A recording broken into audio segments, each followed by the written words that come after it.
जय हिंद प्यारे साथियों, स्वागत है आपका जीएस वॉरियर में। दोस्तों, आज से हम जो है नया विषय यानी नया सब्जेक्ट केमिस्ट्री शुरू करने वाले हैं।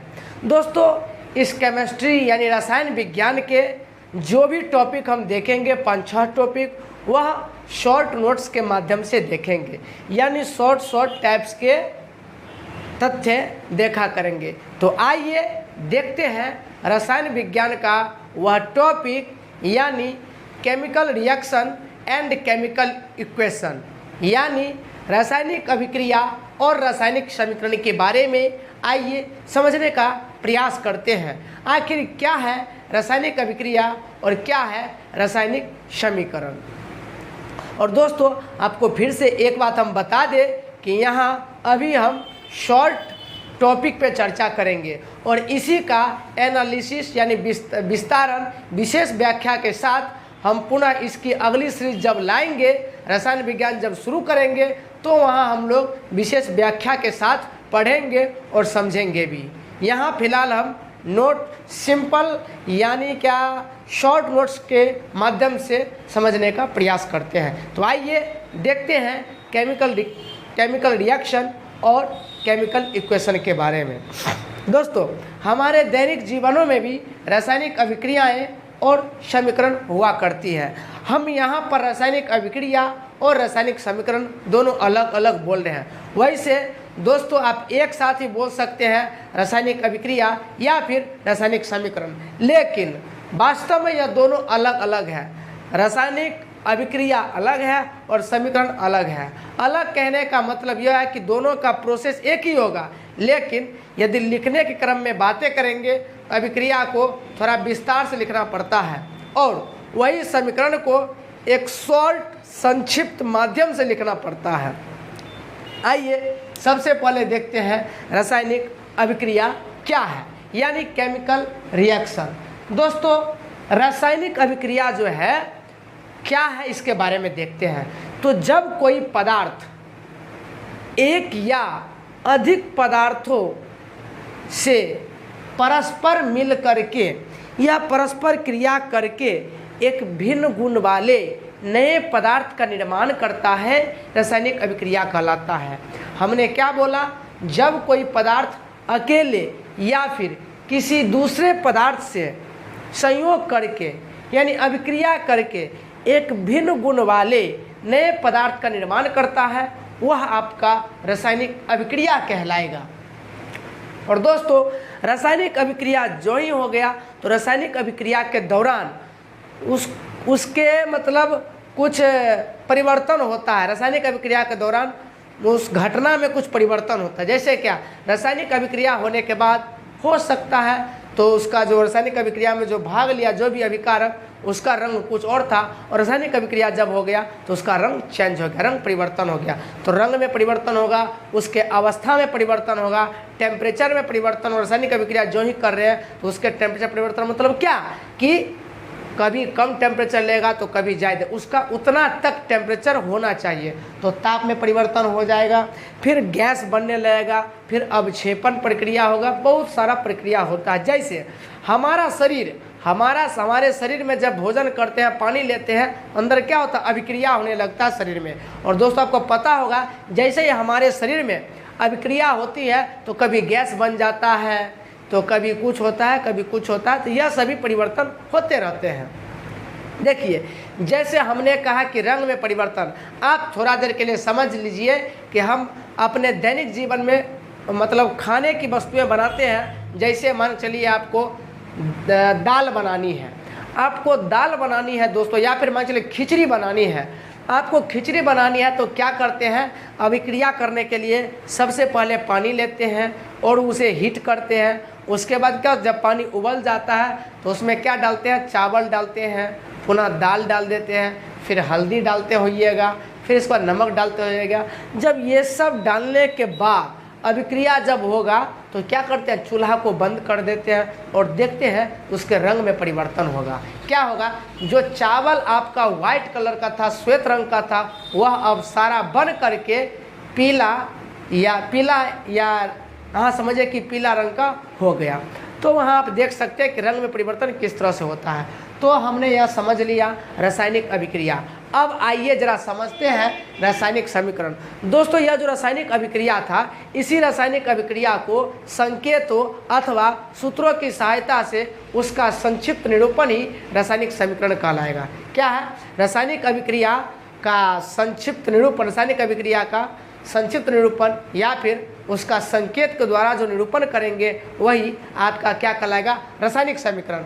और यदि इसे हम दूसरे शब्दों में कहना चाहेंगे तो कहेंगे कि रासायनिक अभिक्रिया में भाग लेने वाले रिएक्टेंट और प्रोडक्ट यानी अभिकारक और उत्पाद यानी प्रतिकारक और प्रतिफल को संकेतों अथवा सूत्रों की सहायता से उनका संक्षिप्त निरूपण ही क्या कहलाता है? रासायनिक समीकरण कहलाता है। फिर से एक बार समझ लीजिए कि रासायनिक अभिक्रिया में भाग लेने वाले प्रतिकारक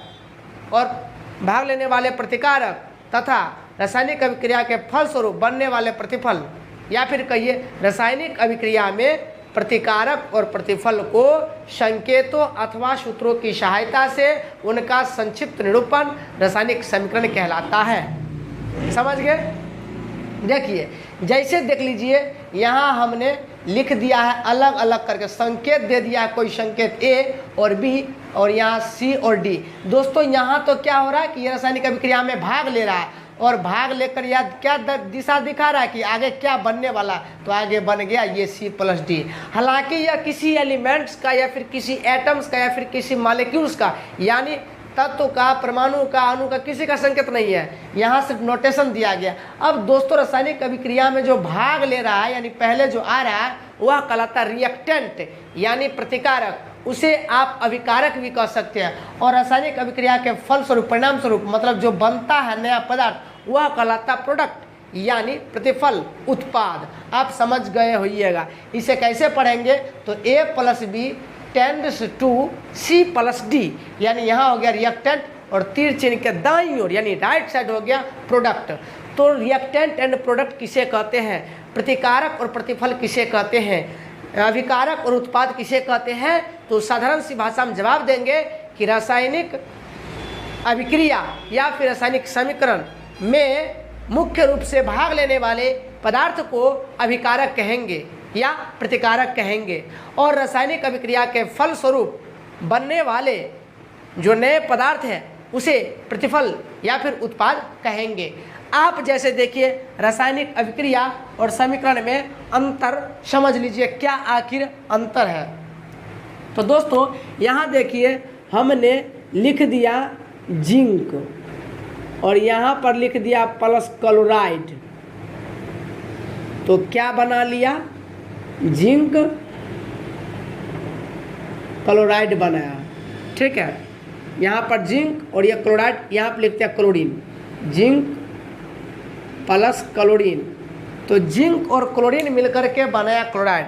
तो दोस्तों आपको फिर से बता दें कि ये आपका रासायनिक अभिक्रिया हो गया, और इसी रासायनिक अभिक्रिया में यह जो प्रतिकारक है इसका संकेत लिख दीजिए, और इधर जो बनने वाला नया पदार्थ यानी प्रतिफल जिसे आप उत्पाद कहते हैं उसका संकेत लिख दीजिए। तो यह आपका रासायनिक समीकरण कहलाया गया। तो आप अंतर तो समझ ही गए होंगे रासायनिक अभिक्रिया और रासायनिक समीकरण में। दोस्तों रासायनिक अभिक्रिया लिखने में थोड़ा ज़्यादा समय लगेगा और रासायनिक समीकरण लिखने में कम समय लगेगा। ये तो बहुत फायदे हैं, यानी रासायनिक समीकरण से अनेकों फायदे हैं। पहला नंबर समय का बचत हुआ, जगह का भी बचत हो गया है, देख सकते हैं आप यहाँ पर। यह था आपका रासायनिक अभिक्रिया और रासायनिक समीकरण। अब दोस्तों हम चर्चा करेंगे टाइप्स ऑफ केमिकल रिएक्शन या फिर केमिकल इक्वेशन। आप दोनों समझ सकते हैं, बस इसमें अंतर इतना ही है कि रिएक्शन में पूरे लिखना पड़ता है वर्ड में और इक्वेशन में उसका संकेत लिखना पड़ता है। तो रासायनिक अभिक्रिया या फिर रासायनिक समीकरण के प्रकार देखिए, लिखा हुआ है chemical reaction and chemical equation.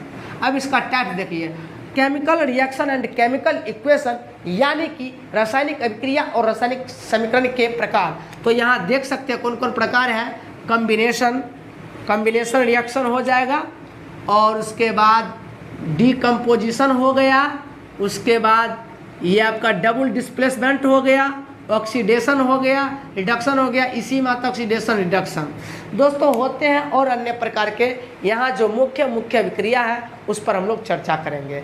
अब देखिए दोस्तों, हम यहाँ इंग्लिश में बोल रहे हैं तो हिंदी भी बोलेंगे। देखिए यहाँ था आपका क्या, ये आपका था कॉम्बिनेशन रिएक्शन, यानी क्या, संयोजन अभिक्रिया। संयोजन अभिक्रिया तो आप समझ सकते हैं, सभी का संयोग मतलब एक साथ मिला। तो संयोजन अभिक्रिया क्या है, क्या मतलब ये कॉम्बिनेशन रिएक्शन किसे कहते हैं, तो यहाँ आपका परिभाषा दिया हुआ है, मतलब कॉम्बिनेशन रिएक्शन का, यानी कि संयोजन अभिक्रिया का। क्या इसका परिभाषा होगा, इसका परिभाषा वही होगा कि जब दो या अधिक पदार्थ संयोग करके नए गुण वाले पदार्थ का निर्माण करता है, यानी नए पदार्थ का निर्माण करता है, तो वही कहलाता है आपका संयोजन अभिक्रिया। क्या था संयोजन अभिक्रिया का, जब दो या अधिक पदार्थ संयोग करके नए पदार्थों का निर्माण करता है, तो वह क्या कहलाता है, संयोजन अभिक्रिया। जैसे देखिए कार्बन और ऑक्सीजन मिल करके नया पदार्थ बना लिया, कार्बन डाइऑक्साइड CaO, और ये हो गया क्या आपका H2O। अब दोस्तों ये CaO जो हुआ यानी कैल्शियम ऑक्साइड पढ़ेंगे, कैल्शियम ऑक्साइड, और यह H2O यानी जल है, कैल्शियम ऑक्साइड और जल मिल करके बना लिया CaOH का होल 2 यानी कैल्शियम हाइड्रोक्साइड बना लिया। दोस्तों यह CaO किसका फॉर्मूला है, यह है कली चूना का फॉर्मूला है, और यह CaOH का होल 2 किसका है, यह बुझा हुआ चूना का है।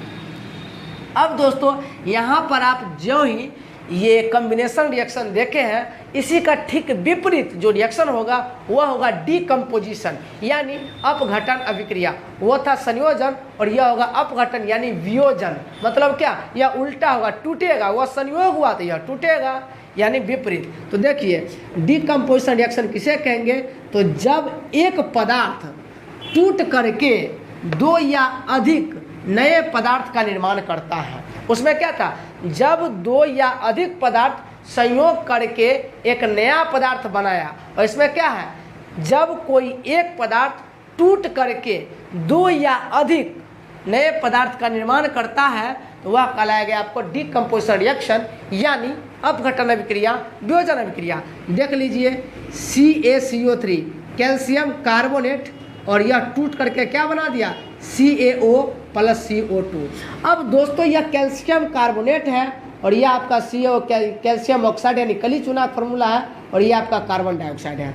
दोस्तों इसी का यदि आप संयोजन लिखिएगा तो कैसे लिख सकते हैं, इसको उल्टा कर दिएगा, यहाँ पर CaO प्लस CO2 तो टेंस टू यहाँ पर ये आ जाएगा CaCO3। तो कहने का मतलब है ये संयोजन अभिक्रिया और वियोजन अभिक्रिया परस्पर यानी एक दूसरे का क्या होता है, विपरीत होता है। यही था आपका संयोजन और वियोजन।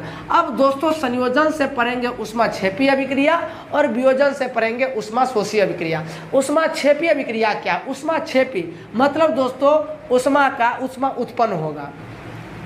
तो ऊष्माक्षेपी अभिक्रिया का परिभाषा देंगे, वैसी अभिक्रिया जिसमें उत्पाद बनने के साथ, वैसी अभिक्रिया जिसमें उत्पाद बनने के साथ उत्पाद निर्माण के साथ साथ ऊष्मा भी उत्पन्न होता है, उसे ऊष्माक्षेपी अभिक्रिया कहते हैं। जैसे CH4 2O2 CH4 plus 2O2 tense to CO2 plus 2H2O और क्या ऊष्मा भी बन रहा है।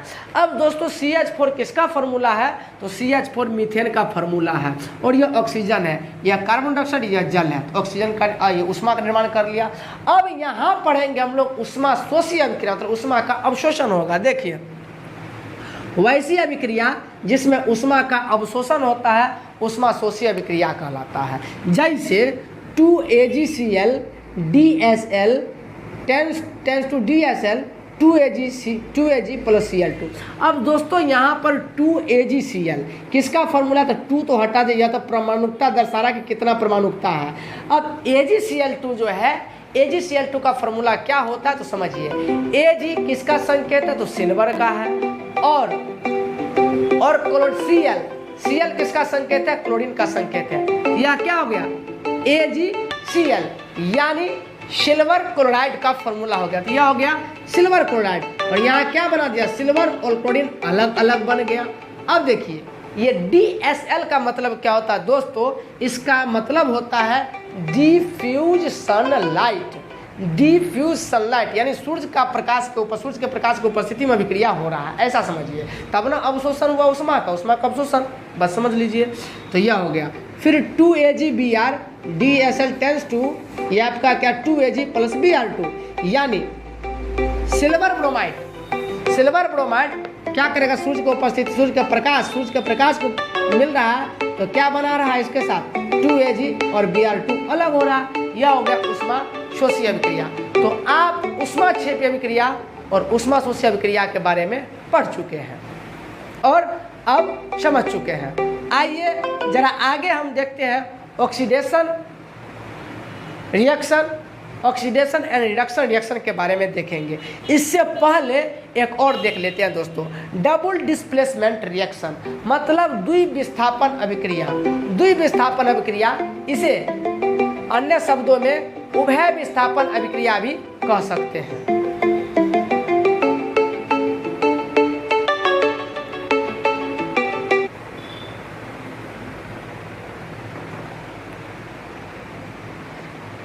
देखिए क्या है द्विविस्थापन अभिक्रिया और उभय विस्थापन अभिक्रिया। तो दोस्तों द्विविस्थापन अभिक्रिया का परिभाषा होगा वैसी अभिक्रिया जिसमें दो या अधिक यौगिक अपने आयन का क्या करेंगे? एक्सचेंज करेंगे, आदान प्रदान करेंगे। देखिए जब दो यौगिक अपने आयनों का आदान प्रदान करके नए पदार्थ का निर्माण करता है तो क्या कहलाएगा? द्विविस्थापन अभिक्रिया, जिसे आप उभय विस्थापन भी कह सकते हैं। देखिए इसका क्या होगा एग्जाम्पल? वही Na2SO4 यानी सोडियम सल्फेट और BaCl2 बेरियम क्लोराइड, यहाँ बन गया क्या? 2NaCl BSO4।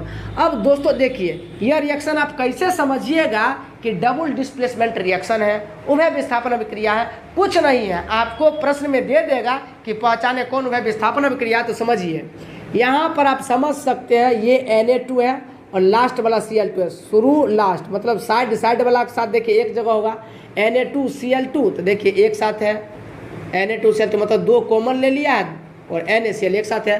और देखिए नज़दीक वाला के पास है BaSO4, देखिए है BaSO4, तो आप समझ जाइएगा वहाँ यह द्विविस्थापन अभिक्रिया है। दोस्तों फिर भी आप नहीं समझते हैं कि कैसे पहचान करेंगे कि कौन सा अभिक्रिया संयोजन अभिक्रिया है, कौन सा अभिक्रिया मतलब वियोजन अभिक्रिया है, कौन सा उभय विस्थापन है, तो हम समझा देंगे, अगली वीडियो ला करके आपको समझा देंगे। देखिए यहाँ तो यहाँ आप ये डबल डिस्प्लेसमेंट समझ गए हैं। अब देखिए इसमें समझेंगे ऑक्सीडेशन एंड रिडक्शन मतलब क्या? ऑक्सीकरण और अवकरण अभिक्रिया क्या है? ऑक्सीकरण को उपचयन भी कहते हैं और अवकरण को अपचयन भी कहते हैं। तो ऑक्सीडेशन में समझिए दोस्तों ऑक्सीडेशन अभिक्रिया क्या है? तो जवाब देंगे वैसी अभिक्रिया जिसमें ऑक्सीजन का संयोग होगा और हाइड्रोजन का वियोग होगा, मतलब ऑक्सीजन जुड़ेगा और हाइड्रोजन हटेगा, तो वह क्या कहलाएगा? ऑक्सीकरण अभिक्रिया यानी उपचयन। और अपचयन अभिक्रिया किसे कहेंगे? अवकरण अभिक्रिया किसे कहेंगे? तो जवाब देंगे वैसी अभिक्रिया जिसमें हाइड्रोजन का संयोग होगा और ऑक्सीजन का वियोग होगा, कहलाएगा अवकरण अभिक्रिया यानी अपचयन अभिक्रिया। देखिए वही बात लिखा हुआ है कि वैसी जिसमें किसी तत्व या यौगिक के साथ ऑक्सीजन का संयोग हो या हाइड्रोजन का वियोग हो, कहलाएगा ऑक्सीकरण। देखिए 2Cu + O2, तो ऑक्सीजन मिल जुड़ेगा इसमें तो 2CuO हो गया। और यहाँ अवकरण का क्या हो गया? वैसी अभिक्रिया जिसमें किसी तत्व या यौगिक के साथ हाइड्रोजन का योग या ऑक्सीजन का वियोग हो, तो क्या कहलाएगा? अवकरण अभिक्रिया कहलाएगा। देखिए H2Cl2, इसमें क्या मिल रहा है? H2 मिल रहा है तो H2HCl हो गया, यह अभिक्रिया कहलाएगा अवकरण अभिक्रिया। अब दोस्तों देखिए यहाँ क्या देखेंगे, यह सारा अभिक्रिया पढ़ने के बाद हम और भी बातों को जानेंगे। वह क्या है? वह एक अभिक्रिया होगा आपका अवक्षेपण अभिक्रिया। दोस्तों अवक्षेपण अभिक्रिया किसे कहेंगे उसे जानने से पहले अवक्षेप समझिए क्या होगा। दोस्तों अवक्षेप क्या होता है? तो रासायनिक अभिक्रिया के दौरान क्या होगा, उसमें से एक मतलब समझिए कि ठोस मतलब रासायनिक अभिक्रिया के फलस्वरूप जो बनने वाला नया पदार्थ है उसमें एक ठोस पदार्थ का निर्माण होता है, बच जाता है, मतलब पृथक होकर के निर्माण होता है, तो वह कहलाता है अवक्षेप। यदि आप फिर भी नहीं समझते हैं, एक उदाहरण समझिए। जैसे भात बनता है तो क्या होता है, भात बनता है तो भात को निकाल लेते हैं, यानी चावल से भात बनता है तो भात तो निकाल लिए और उसका पानी जो है दोस्तों उसे क्या करते हैं, फेंक देते हैं, यानी वो अवक्षेप के रूप में उसे फेंक देते हैं। मैंने तो आप उसका यूज कीजिए। यह था आपका अवक्षेपन, जिसे आप मतलब अपनी भाषा में माड़ बोलते होइएगा। माड़, भात और माड़, तो माड़ को क्या करते होइएगा, फेंक देते होइएगा और भात को उपयोग कर लेते होइएगा। वही यहाँ पर अवक्षेप समझ लिए होंगे। अब अवक्षेपन अभिक्रिया किसे कहेंगे, तो जब किसी रासायनिक अभिक्रिया में अवक्षेप बनता है तब उसे अवक्षेपन अभिक्रिया कहते हैं। जैसे AgNO3 यानी सिल्वर नाइट्रेट और NaCl यानी सोडियम क्लोराइड क्या बनाया, AgCl सोडियम क्लोराइड बना लिया और NaNO3, इसमें यह सोडियम क्लोराइड अवक्षेप बचा तो हो गया अवक्षेपन अभिक्रिया। अब आप कैसे समझिएगा कि अवक्षेपन अभिक्रिया है, तो बस कुछ नहीं करना है, तीर का चिन्ह नीचे की ओर रहेगा तो समझ जाएगा अवक्षेपन अभिक्रिया है, यह समझ गए।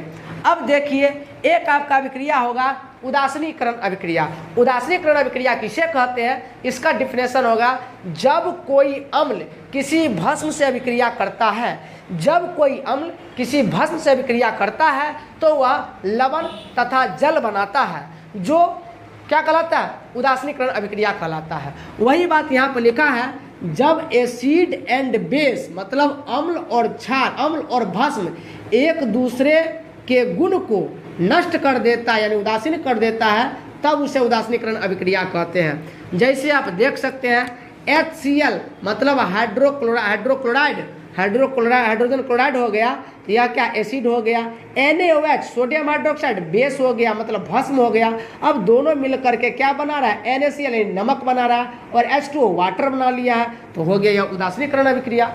अब दोस्तों यहाँ पर यह बातें समझ गए होंगे। दोस्तों यदि आपको कठिन लगता होगा कोई संकेत समझने में, कोई रिएक्शन समझने में, तो बिल्कुल हम आपके लिए आसान बना देंगे। जब हम इस टॉपिक मतलब इस टॉपिक से संबंधित, इस चैप्टर से संबंधित बातों को विशेष व्याख्या सहित बताएंगे तो बिल्कुल आसान बना देंगे, बेबी की तरह बना देंगे, जो आपको समझने में थोड़ी सी भी कठिनाई नहीं होगी। जब वहाँ विशेष व्याख्या के साथ पढ़ेंगे इस चैप्टर को, तो वहाँ समझिए कि ना तो आपके लिए कोई दिक्कत रहेगी या संकेत समझने में और कोई रिएक्शन या फिर इक्वेशन समझने में। अब इतना जानने के बाद दोस्तों और कुछ बातें आइए जान लेते हैं। एक बात, दो बात और जानेंगे इसमें, क्या कि संक्षारण क्या है और विकृत गंधा क्या है। दोस्तों संक्षारण किसे कहेंगे, तो देखिए जब कोई धातु नमी या फिर किसी एसिड के साथ क्रिया कर लेता है और जो नया पदार्थ बन जाता है उसे कहते हैं संक्षारण।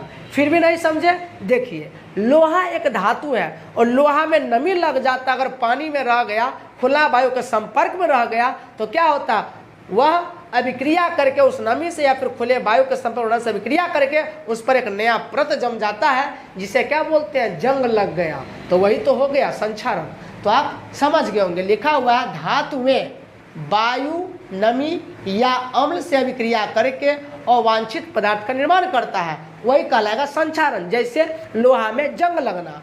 अब देखिए विकृत गंधा क्या है। दोस्तों विकृत गंधा भी कुछ नहीं है, बस जब कोई वसा या तेल उपचयित हो जाता है तब उसका गंध और स्वाद में क्या होता है, परिवर्तन होता है, वही कहलाता है विकृत गंधा। फिर भी नहीं समझे, देखिए आप दांतों को, अपने दांतों को भली भांति प्रत्येक दिन यानी रोजाना साफ करते होइएगा। उसको यदि वैसे इसी में सारा मतलब तेलीय चीज, वसा वाला जो खाते पीते हैं दांत में लगा हुआ रहेगा और कुछ दिन के बाद दांत आपका दुर्गंध करने लगेगा, तो वही विकृत गंधा कहलाएगा। फिर भी नहीं समझे तो समझिए, कोई मतलब सब्जी है, सब्जी तो तेली है, उसमें सारा चीज मिला रहता है, वसा उसा भी है, तो सब्जी को क्या करते हैं कि कुछ दिन के लिए छोड़ देते हैं, खुला वायु के संपर्क में रह जाता है, तो क्या होता है, मतलब अपने आप वो दुर्गंध देने लगता है, तो वह क्या कहलाएगा, विकृत गंधा कहला गया।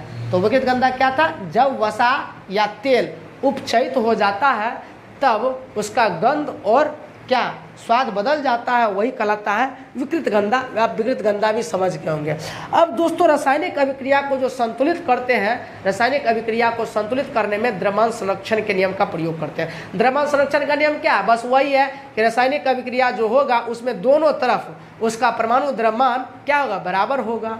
यानी द्रव्यमान संरक्षण का नियम क्या है? यही है कि उसमें परमाणु का न तो नष्ट होता और न ही निर्माण होता है। यही था, ऊर्जा का न तो निर्माण होता और न ही नष्ट होता है। अब समझिए, संतुलित रासायनिक समीकरण में अभिकारक और उत्पाद जो होगा, हाँ, उसके द्रव्यमान वह विभिन्न तत्वों के परमाणु की संख्या बराबर होगा। जो भी तत्व होगा बराबर होगा, द्रव्यमान ही बराबर होगा। देखिए जैसे यहाँ पर आप समझ सकते हैं संतुलित रासायनिक समीकरण है, ठीक है। इसमें H 2 है, मतलब हाइड्रोजन का परमाणुकता 2 है। यहाँ भी देख सकते हैं 2 एकम 2 हाइड्रोजन परमाणु हो गया, ठीक है। यह कॉमन लिया हुआ दोनों में तो 2 एकम 2 हो गया। क्लोरीन 2 है तो यहाँ भी कॉमन लेकर के 2 एकम 2 हो गया क्लोरीन। तो परमाणुकता भी वही है। अगर मतलब वजन की बात करें, द्रव्यमान की बात करेंगे तो हाइड्रोजन का द्रव्यमान होता है 1, तो यहाँ 2 है तो हो गया 2 ग्राम। क्लोरीन का होता है कितना? 35.5 होता है, यानी 35.5 होता है परमाणु द्रव्यमान। और मतलब परमाणुकता 2 है क्लोरीन का, तो हो गया कितना? 71 ग्राम। तो 2 ग्राम 71 ग्राम। इधर बगल भी 73 ग्राम है तो इधर बगल भी हाइड्रोजन का होगा कितना? हाइड्रोजन का हो गया 1, क्लोरीन का हो गया 35.5, तो कितना हो गया? 36.5। 36.5 को गुना कीजिएगा तो कितना हो जाएगा? 73 ग्राम हो जाएगा। तो देख लिए, मतलब उसका परमाणु की संख्या भी बराबर हो गया और द्रव्यमान भी बराबर होगा। तो दोस्तों इस प्रकार से अभी हमने केमिकल रिएक्शन और केमिकल इक्वेशन यानी रासायनिक अभिक्रिया और रासायनिक समीकरण को समझने का प्रयास किए हैं। तो दोस्तों इसी तरह आप हमारे साथ बने रहिए और जितना अपना ढेर सारा प्यार और सपोर्ट हमें देते हैं उसी तरह देते रहिए। पुनः हम अगली कड़ी आपके लिए लेकर के आएंगे एसिड बेस एंड साल्ट यानी अम्ल, क्षार और लवण, और पुनः आपसे मिलते हैं अम्ल, क्षार और लवण वाले चैप्टर में। तब तक के लिए जय हिंद।